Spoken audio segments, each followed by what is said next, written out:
Hello friends, आज की इस वीडियो में मैं आपके साथ चर्चा कर रहा हूँ कि नेक्स्ट वीक का क्या आउटलुक हमें लगता है। सबसे खास बात इस पूरी वीडियो में जो हम चर्चा करने जा रहे हैं उसमें जो मुद्दे रहेंगे हमारे, वो सब जो है हम आपके साथ शेयर करेंगे। वो मुद्दे कौन से हैं? वो मुद्दे हैं, सबसे पहले बाजार अभी लास्ट वीक किस तरीके से रहा, उसके बाद अदानी ग्रुप से जुड़ी हुई कुछ खबरें आ रही हैं, उसके बाद तीसरी HDFC बैंक जो कि इंडेक्स का एक दिग्गज शेयर है और सारे इंडेक्स के अंदर है, चाहे निफ्टी की बात करिए, बैंक निफ्टी की बात करिए और फाइनेंशियल निफ्टी की, और जहां पर है वहां पर उसकी चौधराहट है। तो चौधरी साहब से रिलेटेड भी कुछ खबरें जो हैं बाजार में चल रही हैं। उनकी AGM से कुछ जो है चीज़ें निकल कर आई, वो मैं आपको समझाने की चेष्टा कर सकता हूँ। उसके अलावा किस तरीके से चार्ट पैटर्न्स दिख रहे हैं और रिजल्ट सीजन लगभग ख़त्म होने की ओर है और लगभग नेक्स्ट वीक तक मोस्टली कंपनीज के रिजल्ट आ जाएंगे। जो कुछ थोड़ी बहुत कंपनियां रहेंगी वो बचेंगी। मोस्टली नेक्स्ट वीक में मोस्टली कंपनीज जो हैं अपने रिजल्ट कवर कर लेंगे, यानी कि लगभग 95% कंपनीज के रिजल्ट आ चुके होंगे। तो इस वीक के एंड तक वो भी सब जो है आ सकता है। और कुल मिलाकर जो हम चर्चा करें तो सबसे पहले बात करते हैं निफ्टी बैंक के ऊपर। निफ्टी बैंक के अंदर जो चीज़ें निकल कर आई हैं, हमें भी गिरावट की उम्मीद थी, पर हमें इतनी जल्दी नहीं लग रहा था कि यार 44,200 इतनी जल्दी आ जाएगा। उम्मीद तो थी हमें कि 43,500 तक निफ्टी बैंक आएगा और एक्सट्रीम केस में 42,800 तक भी जा सकता है। लेकिन जैसी चर्चा आपको पता है कि इस महीने के लिए हमने की थी 43,500। और देखिएगा निफ्टी बैंक ने क्या किया इस बार।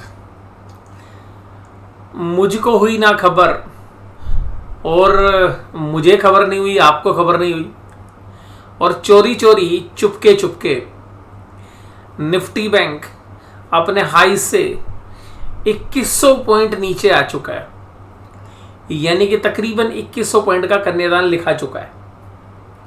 अब आप कहेंगे सर ये कन्यादान से क्या लेना देना है?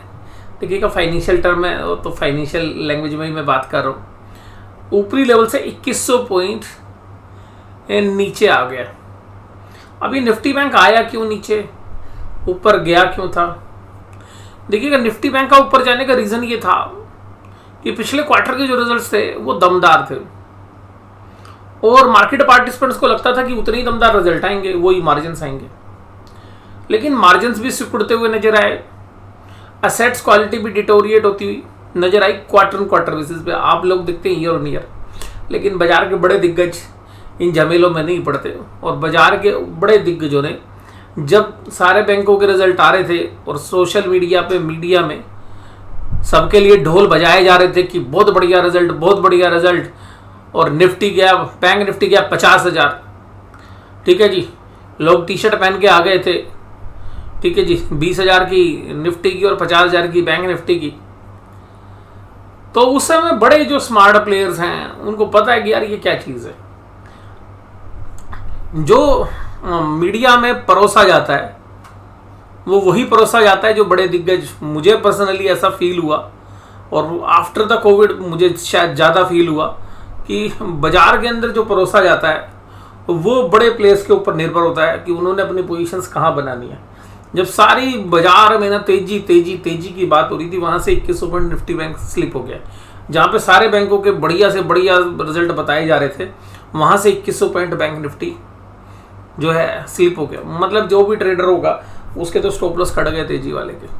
और लोगों ने क्या किया होगा कि भाई अब इतनी बढ़िया, इतनी अच्छी आवाज़ आ रही है, इतनी मधुर आवाज़ आ रही है, तो क्यों ना बढ़िया भयंकर वाली तेजी कर ली जाए, कर्जा लेके भी तेजी कर ली जाए तो कोई गुरेज नहीं होगा।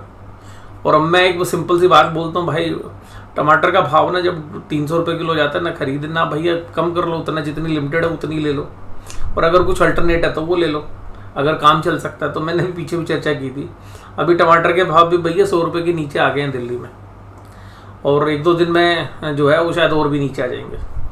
15 अगस्त के बाद शायद 70-80 रुपये के आसपास आपको आते हुए नजर आएंगे।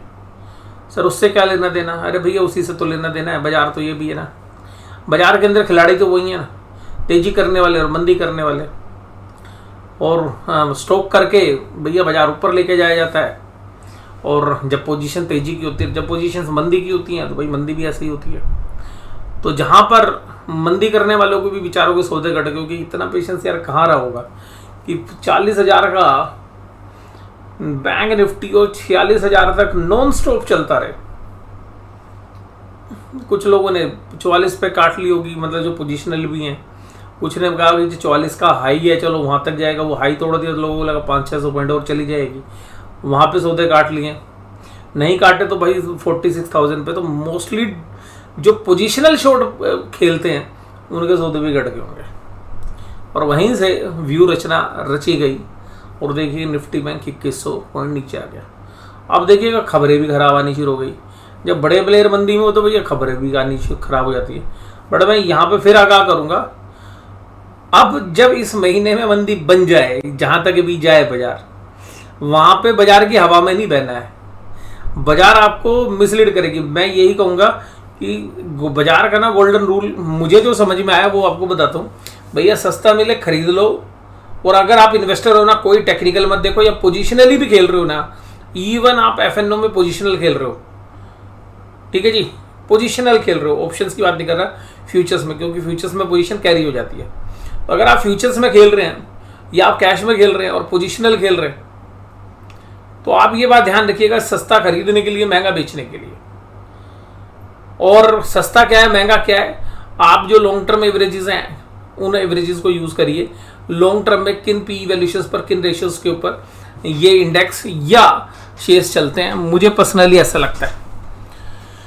अब यहाँ पर निफ्टी बैंक ने ये जो गिरावट दिखाई है 2100 पॉइंट की पिछले 3 कैंडल्स के अंदर, अगर आप 3 कैंडल देखने की भी चेष्टा करेंगे तो आपको बात समझ में आ जाएगी। देखिएगा निफ्टी बैंक की ये जो कैंडल्स हैं ये वीकली कैंडल्स हैं, 3 कैंडल रेड हैं, और ये 3 कैंडल कब से बनी है बताइए? 3 कैंडल कब बनी है? 3 रेड कैंडल कब से बनी है?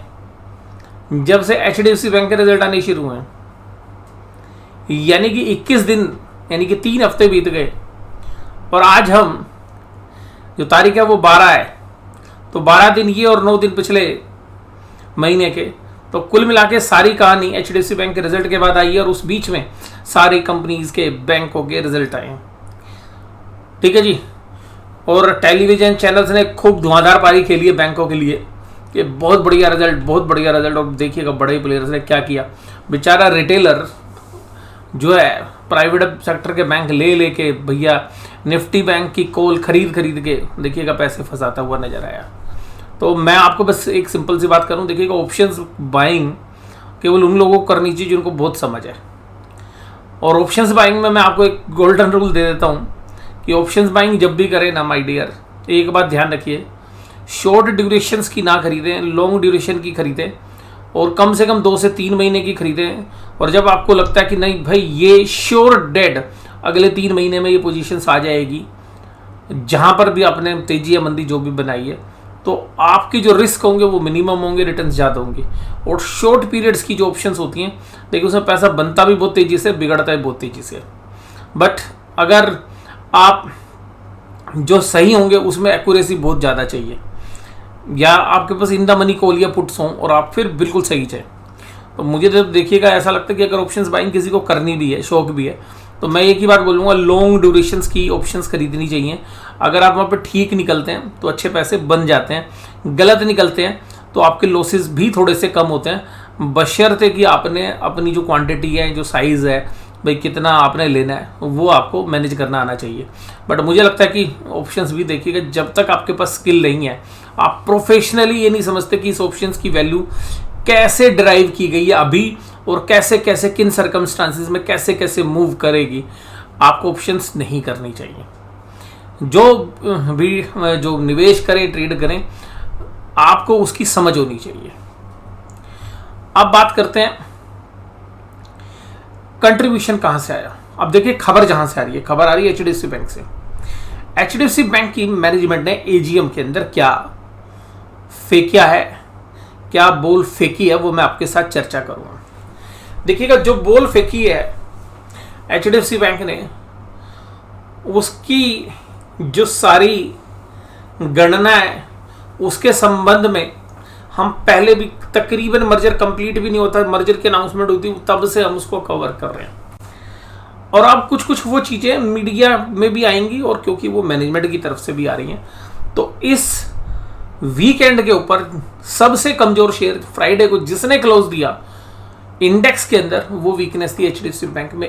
186 पॉइंट का कंट्रीब्यूशन था नेगेटिव, और साथ निभाया ICICI बैंक ने, और साथ निभाना साथिया में अब एक ऐसा बैंक भी आ गया जो बहुत मजबूती के साथ खड़ा था, और बहुत दिनों के बाद इंडसइंड बैंक तीसरे पायदान पे है, और एक अच्छी खासी गिरावट इंडसइंड बैंक ने भी दी, और HDFC बैंक और ICICI बैंक के बुलावे पर साथ निभाना साथिया इंडसइंड बैंक भी पहुंच गया।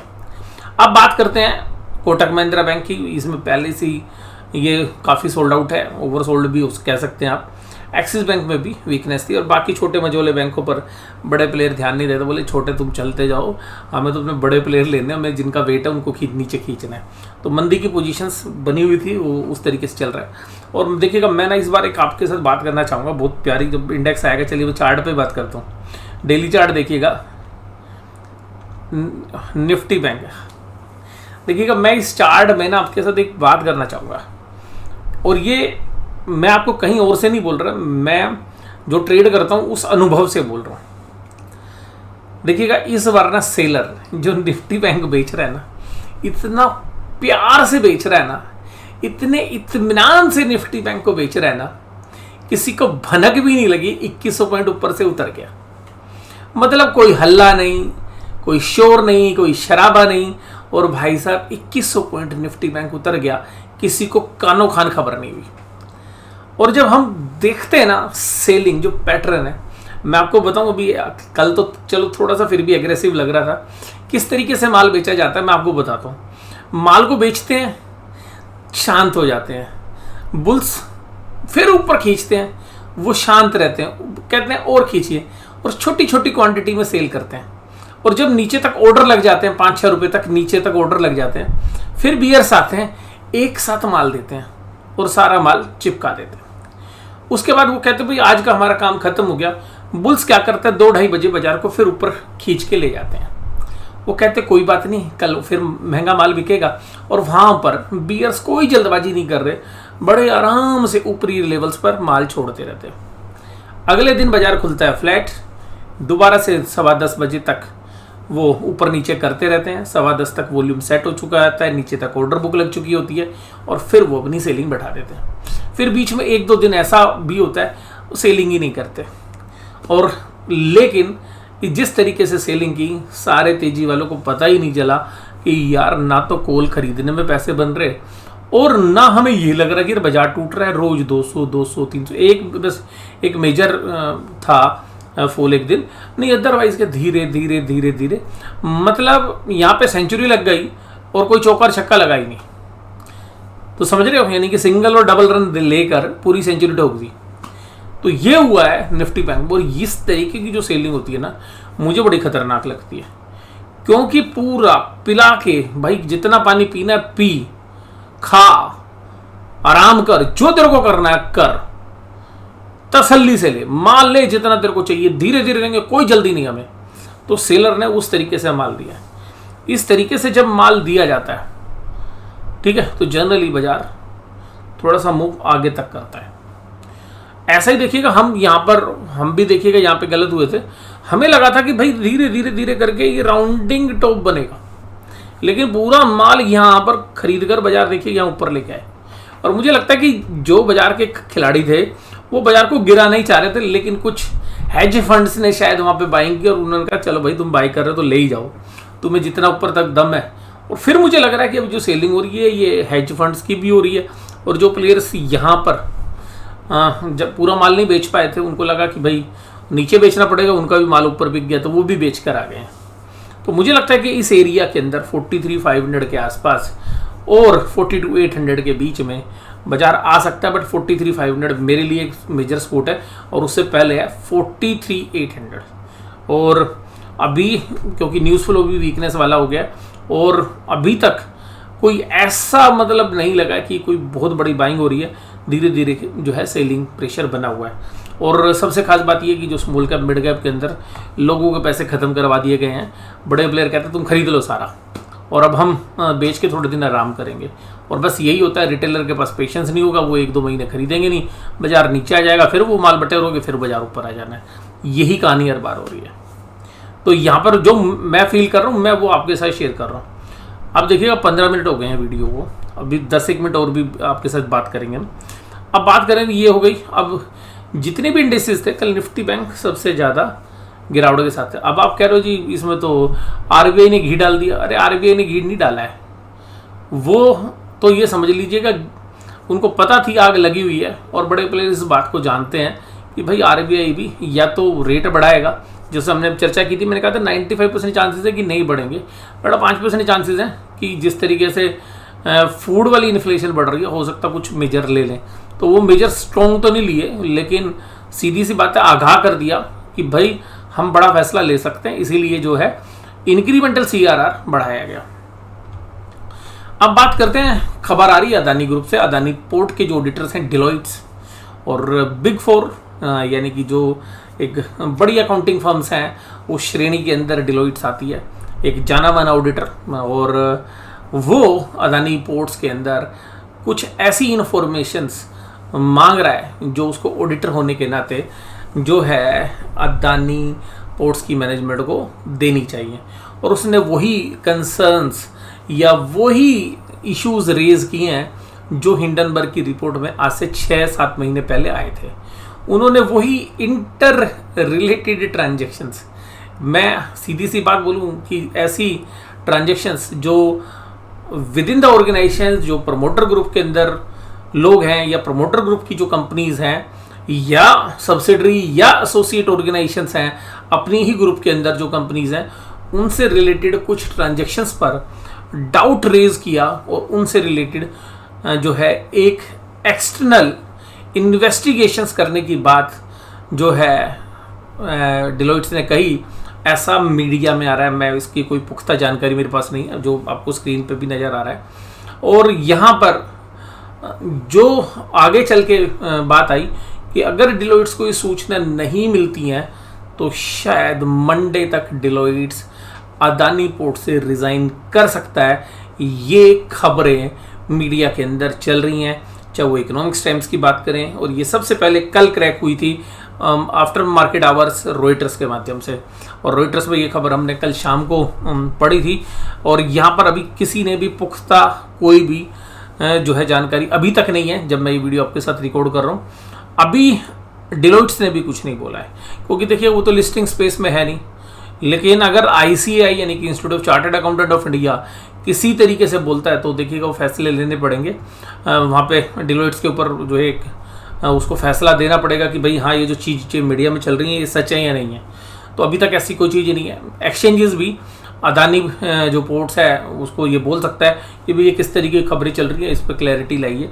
तो हो सकता है कि आपको आज सैटरडे है तो मंडे सुबह तक आपको शायद या कल संडे के अंदर भी ये सूचनाएं मिल सकती हैं कि इस पर कोई क्लैरिटी आ सकती है।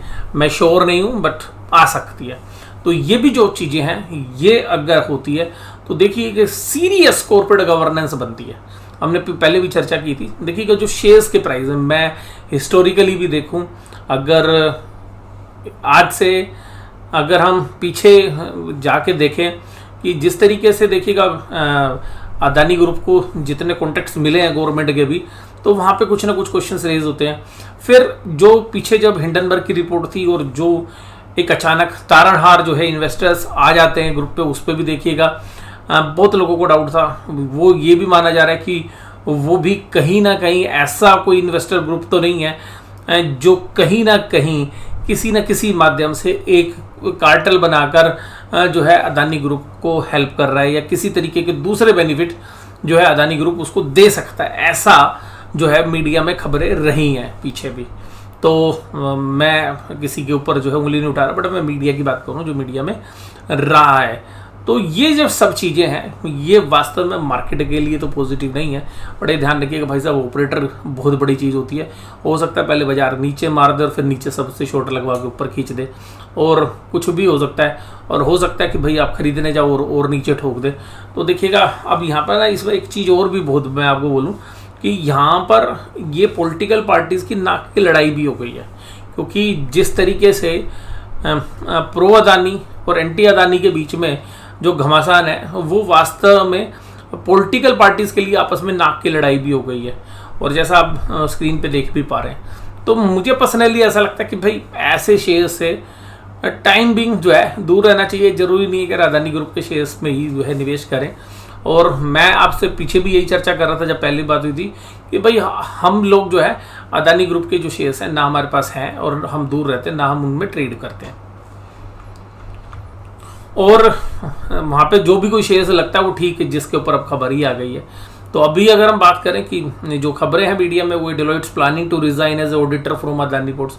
अरे भाई अब ये भी चीज़ हो सकती है कि भाई डेलोइट्स ने प्लानिंग करी, भाई किसको जाके किसकी कान में कहा कि भाई हम ये निर्णय लेंगे। तो देखिएगा मैं इस बात की पुख्ता जानकारी नहीं रखूंगा, बट मार्केट के अंदर देखिएगा इस तरीके की चीज़ें इम्पैक्ट डालती है। भाई किसके कान में जाके डेलोइट्स ने बताया कि मैं रिज़ाइन करूँगा सोमवार को? ठीक है जी, नहीं, किसी को नहीं पता। अब ये मान लीजिएगा डेलोइट साहब कहता है ये सब फालतू की बकवास है, नहीं भाई हम कोई रिजाइन नहीं कर रहे, जीरो हो जाएगी बात। हो सकता है कि सोमवार को बाजार खुले और बाजार अपना खेल कर ले और बाद में खबर आ जाए। ये भी हो सकता है कि ये भाई सब कंफर्म हो जाए।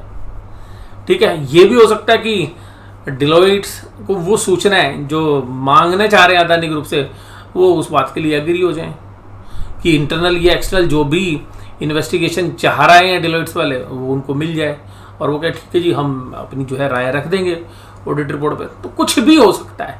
तो यहाँ पे बड़ा स्पेकुलेशन होता है। भाई ऐसे जो इंसिडेंट्स होते हैं उनसे मुझे पर्सनली बहुत डर लगता है, क्योंकि भाई हार्ड एंड मनी है और इस तरीके की ट्रेडिंग में हम जनरली दूर रहते हैं। और इसमें देखिएगा बहुत बड़े ऑपरेटर्स का पैसा लगा होता है, तो मुझे नहीं लगता कि भाई रिटेलर्स को ये बहुत जल्दी से पैसा बनाने दें। और बना लोगे तो देखिएगा आप बड़े किस्मत के धनी हैं, क्योंकि ऐसी बड़े लोगों की जो लड़ाई होती है मुझे पर्सनली ऐसा लगता है कि उससे थोड़ा दूर रहना ही ज़्यादा समझदारी होती है। अब खबर आ रही है HDFC बैंक के CEO श्रीधरन जगदीशन जी ने आज जो है AGM के अंदर कहा कि फ्लैग फंडिंग रिस्क हमारे को हो सकता है HDFC बैंक में, लेकिन हमारी जो मैनेजमेंट है वो ये कहती है कि हमारे एम्प्लॉय इतने धुरंधर रहे हैं, हम इस तरीके के चैलेंजेस लेते रहे हैं और हम अपनी ग्रोथ को कम नहीं होने देंगे। ये क्या है फ्लैग फंडिंग रिस्क? ठीक है, बहुत सारे लोग जानना चाह रहे हैं what is a flag funding risk. ये फ्लैग फंडिंग रिस्क कुछ नहीं है, मैं आपको तो आसान भाषा में समझाता हूँ।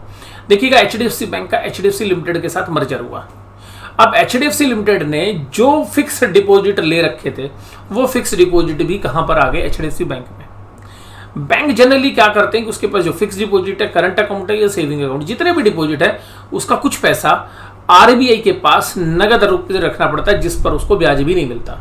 वो 4.5% का रेट होता है। मान लीजिएगा किसी बैंक के पास 1 लाख रुपए के डिपॉजिट है, करंट अकाउंट, सेविंग अकाउंट, ये किसी भी तरीके से, तो उसका 4.5% यानी कि 1 लाख का 4.5% 4,500 RBI के पास रखना पड़ेगा। तो उसके पास जो पैसा उपलब्ध होगा वो बाकी पैसा होगा जिसको वो लोन के रूप में बांट सकता है। अब इस पैसे में से भी क्या होता है कि कुछ पैसा उसको अपने पास लिक्विड फॉर्म में रखना पड़ता है, लिक्विड इन्वेस्टमेंट में, जो गोल्ड हो सकते हैं, गवर्नमेंट की सिक्योरिटीज हो सकती हैं, जिनको कभी भी आप लिक्विडेट करें और डिपॉजिटर का पैसा देने के लिए आप उसको तैयार रखें। उस पैसे को बोला जाता है SLR। तो वो जो परसेंटेज है वो भी मैं आपके साथ डिस्कस कर लेता हूँ। देखिएगा ये जो परसेंटेज है ये है 18%। तो अगर 1 लाख है तो 18,000 रुपये आपको उस तरीके की इन्वेस्टमेंट में रखना पड़ेगा। बाकी पैसा आप लोन के रूप में बांट सकते हैं।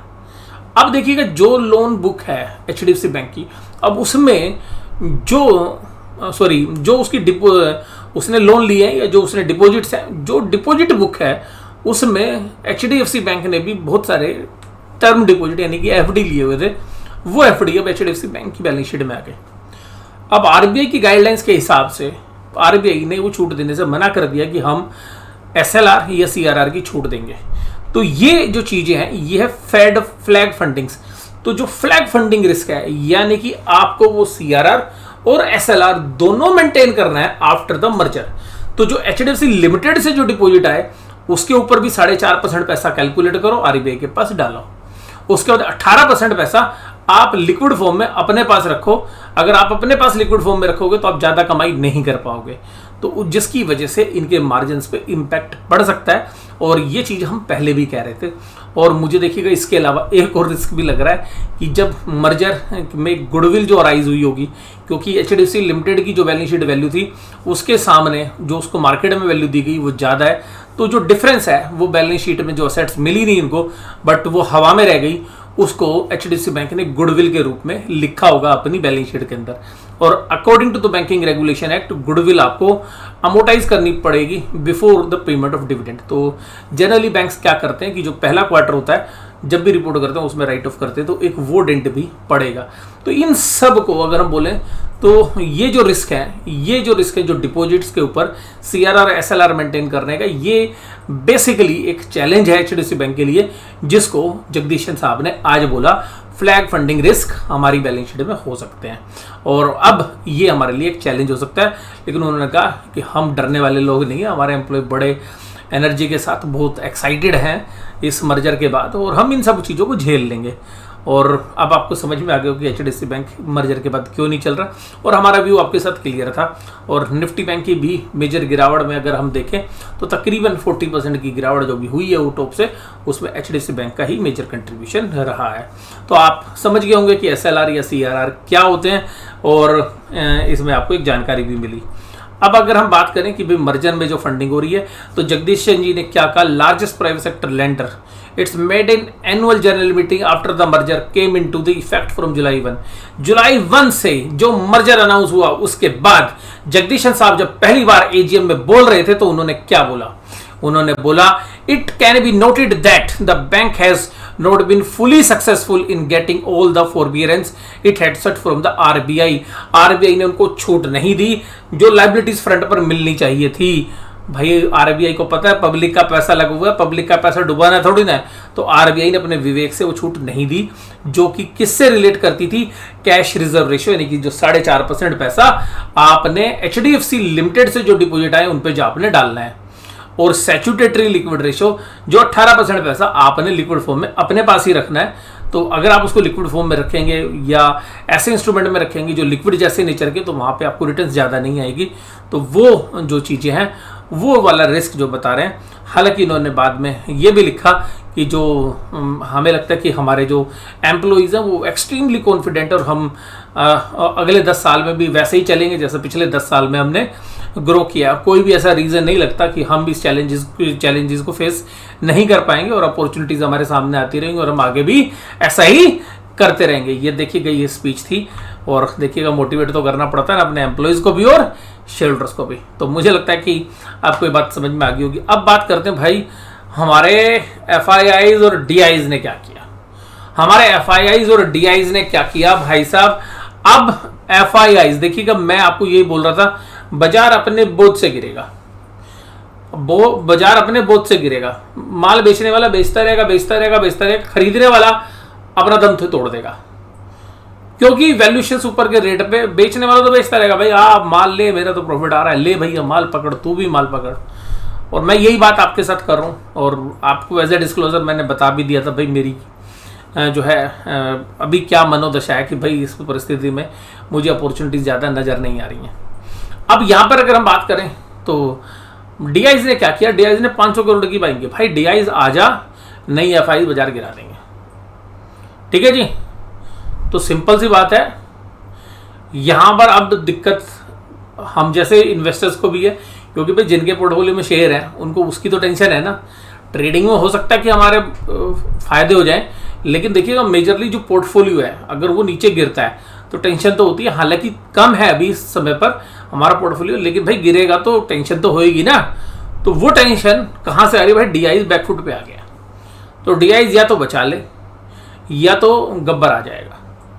अब ये जो गब्बर आ जाएगा ना, ये गब्बर भाई साहब अमजद खान नहीं है, ये गब्बर नई फिल्म गब्बर वाला है, अक्षय कुमार की बात कर रहे हैं हम।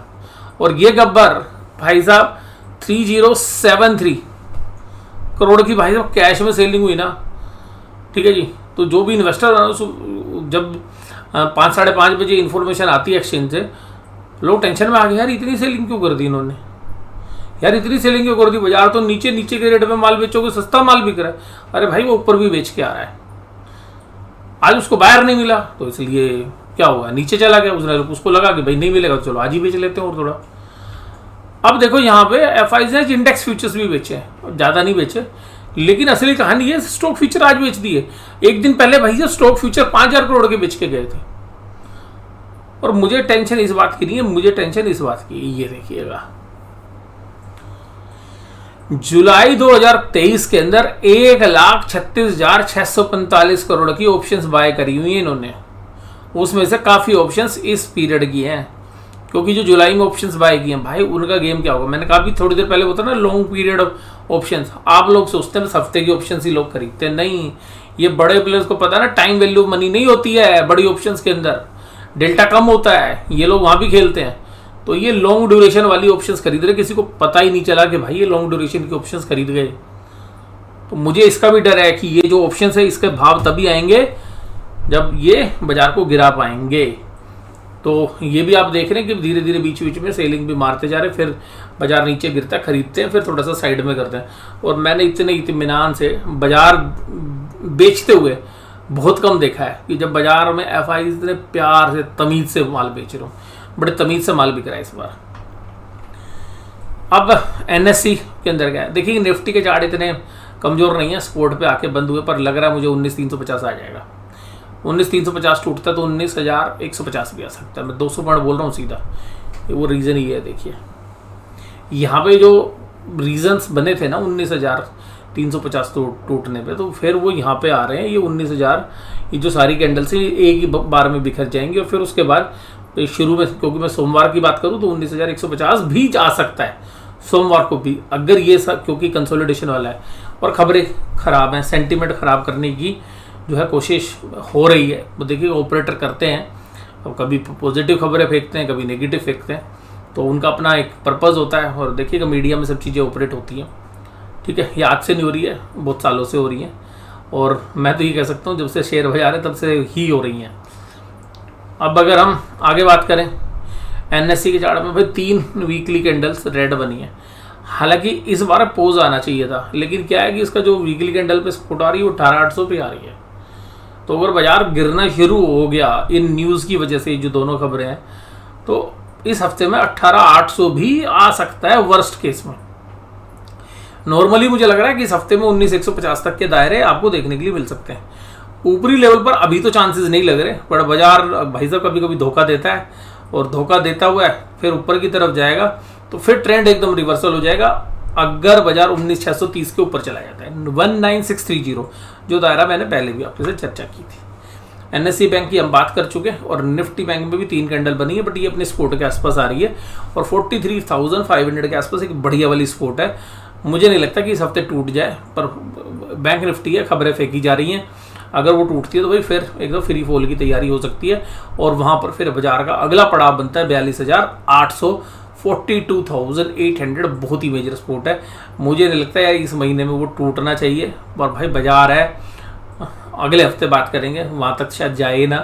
तो अगर 43,500 को रिस्पेक्ट करना चाहिए इस हफ्ते, अगर बाजार वहाँ पे आता है। ऊपरी लेवल पर जो इस हफ्ते के हाईज हैं वो लगभग कहाँ पर बनते हैं, 45,000 45,100 के आसपास, वहाँ पर एक मेजर रेजिस्टेंस है।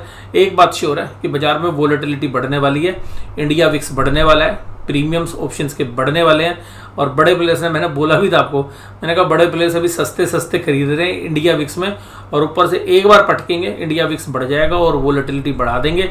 तो 2 फायदे होंगे, एक इंडिया विक्स बढ़ जाएगा उसका प्रीमियम, और दूसरा जो है कि भाई जिस तरफ सौदे ले रखे हैं जहाँ पे कोई लोग उम्मीद ही नहीं कर रहे, तेजी में मंदी का एहसास करा दिया। मैं वही देख रहा हूँ 2100 पॉइंट हो गया, लोगों को पता ही नहीं चला यार, बैंक निफ्टी ऊपर से 2100 पॉइंट सुहा हो गया। और सबसे खास बात ये कि जब बाजार गिरने लगता है तो जिन लोगों ने मंदी बना रखी है उनको लगा यार बाजार गिरेगा नहीं, उन्होंने अपनी मंदी काट के तेजी बना ली, अब बेचारों को तेजी में भी फंसा दिया। तो देखिएगा ये बाजार है साइकोलॉजिकल गेम का, और बाजार में मुझे जब ये ऐसा अनुभव खुद होता है, तो हमारे भी ट्रेड रहते हैं, तो ये पता चलता है कि भाई किस तरीके से बाजार के अंदर एक तरफा गंदा गेम होता है। और यही अब कुछ सालों से हम देख रहे हैं कि बाजार एक साइड टूटता है एक बार, अच्छे से फंसाता है, कहता भाई तेजी वाले एक बार तेरी गर्दन काटूंगा, एक बार मंदी वाले तेरी गर्दन काटूंगा। और बाजार तभी टर्न करता है जब तक दूसरी पार्टी का भाई साहब दम ना निकाल दे। तो ये जो भी एनालिसिस हैं ये मैंने आपके साथ शेयर किए।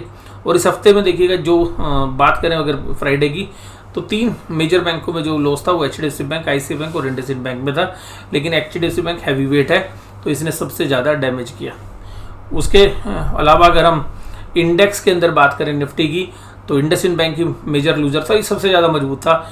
NTPC 1.93, DV's Lab 1.77। देखिएगा भैया डिस्क्लोजर दे देता हूँ हर बार, ठीक है, लेकिन हमारा भी पलड़ा इस समय थोड़ा सा नीचे की तरफ है इस शेयर्स में, और DV's Lab में अपनी मंदी की पोजीशन बनी हुई है। रिजल्ट तो पिछले बार भी ख़राब थे, अब फिर भी भैया शेयर चला है। तो कभी कभी भगवान भी आपका साथ नहीं देता है। तो कभी कभी किसी शेयर में होता है ना भाई, एक जगह बहुत ज़्यादा पैसा दे देता है, भगवान तो कहता है ठीक है थोड़ी सी परीक्षा दे दे। तो शायद DV's Lab में भी हमारी परीक्षा जो है शायद उसमें सक्सेसफुल होते हुए नज़र आए, और सोमवार उसके रिजल्ट है और देखते हैं। बाकी तो भगवान की मर्जी है, भगवान ने चाहिए तो देखिएगा DV's Lab में भी एक अच्छे पैसे बना के निकलेंगे, क्योंकि ऊपरी लेवल पर हमने अपनी पोजीशंस काटी नहीं बल्कि इंक्रीज़ कर दी थी, और ट्रेड करके हमने कुछ प्रॉफिट्स भी लिए, ठीक है जी। और अभी भी हम इंतज़ार कर रहे हैं कि रिजल्ट के हिसाब से अगर प्राइस एक्शन नज़र आया, रिजल्ट वीकनेस हुई और फिर प्राइस एक्शन में भी कन्वर्ट होगा, तो फिर वहाँ पर भी फैसला लेते वक्त हम देरी नहीं करेंगे, वहाँ पर भी तुरंत फैसला लेंगे, जो बाकी जो होगा वो देखा जाएगा। तो एज ए डिस्क्लोजर भैया कोई भी ट्रेड लें, अपने फाइनेंशियल एडवाइस सलाह लें, और उसके बाद ही अंतिम फैसले पर पहुँचे। और चर्चा थोड़ी सी हो सकता है बहुत लोगों को अच्छी ना लगी हो आज, कि थोड़ा सा अलग तरीके से बात की है सर आज, थोड़ा सा ना आप एग्रेसिवली बात कर रहे हो। यार एग्रेसिवली बात नहीं कर रहा मैं, एक्चुअली क्या तो मुझे ना दर्द होता है, क्योंकि जब हम समझाते हैं ना कि किसी को कि भाई थोड़ा महंगा हो गया बाजार थोड़ा सा है, तभी क्या होता है ना, लोग कर्जा लेके भैया पैसा डाल देते हैं शेयर बाजार में, और लोगों को लगता है कि भाई अब तो ये चलना शुरू हो गया, अभी तो खरीदने का टाइम है। और क्योंकि बाजार में ऐसी थ्योरी सुनाई जाती है, भाई ये ट्रायंगल ब्रेकआउट हो गया, ये भाई साहब मल्टी ईयर ब्रेकआउट हो गया, अब तो ये शेयर यहाँ से डबल ही होगा, अभी यहाँ शेयर ट्रिपल ही होगा, और जो चीज़ें बहुत सारी जो हैं वास्तविकता से परे होती है। अब देखो वो शेयर बाजार में है 5000 शेयर हैं, 25-30 शेयर तो देखिए इस तरीके का रिएक्शन करते हैं, उन 25-30 शेयर्स को दिखाकर बाकी पूरे बाजार का उसी तरीके का लोगों का आचरण करने की कोशिश की जाती है, तो ज़्यादातर लोग तो भैया ट्रैप हो जाएंगे। और रीज़न यही होता है कि जब प्रॉफिट आता है तो भैया 10 रुपये लेके काट जाते हो, और भैया गिरने की बारी होती है तो भैया वो आपका दम जब तक नहीं निकाल लेगा ना, जब तक आपसे माल नहीं निकलवा लेगा, बाजार छोड़ेगा नहीं आपको। ऐसा देखने के लिए मिलता है जनरली जहाँ पे लीवरेज पोजीशन होती है। और जो भाई साहब बिल्कुल आराम से तसल्ली के साथ है ना, अपनी पोजीशन साइज शेयर खरीद लिया, बढ़िया शेयर खरीदा है, उसको पता है मेरी वैल्यूएशन बढ़ गया, भैया टूट रहा है टूटने दे। हमारे पास रहा था एक्साइड का शेयर, भाई साहब हमने एक्साइड का शेयर लिया, अब वो नीचे चला जाए भाई 20 रुपये, हमने कहा भाई फंडामेंटल साउंड है, हम नहीं छोड़ने वाले, हम लेके बैठे रहे, बढ़िया रहा। अभी भी देखिएगा बहुत अच्छी रिटर्न अभी भी हमें दे रहा है, और अभी भी एज ए डिस्क्लोजर अभी भी हमारी होल्डिंग है, ठीक है जी। इसके अलावा देखिएगा ITC के शेयर में हम 2 साल पहले ऐसे चिल्ला रहे थे, भाई इसको मत बेचना, इसको मत बेचना है, खरीदने का है। अब जो वो 450 आ गया ना, सारी दुनिया चिल्ला रही है इसको खरीद लो, अभी तो 800 रुपये का भाव हो जाएगा। भाई मैं ये नहीं कह रहा नहीं होएगा, पर भाई रिस्क रिवार्ड देखो ना, 200 की चीज़ 450 हो गई भाई, 125% प्रॉफिट हो गया। अब 425 की चीज़ को 1100 रुपये होगा ना तब, या 900 रुपये होगा तब आपको प्रॉफिट आएंगे इक्वल। तो भाई समझदारी यही है कि वैल्यूशंस ढूंढिए, जहां लो वैल्यूशंस हो लीजिए, पेशेंस अपने अंदर पैदा करिए भाई। अगर पेशेंस नहीं है ना, बाजार आपको जिंदा नहीं छोड़ेगा। पेशेंस, वैल्यूशंस बहुत ज़्यादा इंपॉर्टेंट है, वैल्यूशंस पकड़िए। और मैं तो सीधी बात बोलता हूँ, मैं पहले एक ऐड आती थी कोल्ड ड्रिंक्स की थी या पता नहीं किसकी थी, ठीक है जी, दिखावे पे ना जाओ, अपनी अकल लगाओ। तो दिखावे पे जाओगे ना भाई, बाजार पैसे नहीं देने वाला। एक बार कमाओगे और उस कमाने से आपके अंदर इतना कॉन्फिडेंस पैदा कर देगा, जिसको हम बोलते हैं ओवर कॉन्फिडेंस। 2 रुपये देगा आपको और आपसे 20 रुपये निकाल के लेगा। तो बस यही चर्चा मैंने आपके साथ करनी थी। और आपको एनालिसिस पूरा कैसा लगा जरूर से जरूर मुझे कमेंट बॉक्स में बताइएगा। वीडियो 40 मिनट की है भाई, बहुत लोगों को लगा बड़ी लंबी कर दी, पर भैया मेरी बात ही इतनी देर में ख़त्म हुई, मैं क्या करूँ। वीडियो देखने के लिए धन्यवाद, थैंक यू वेरी मच।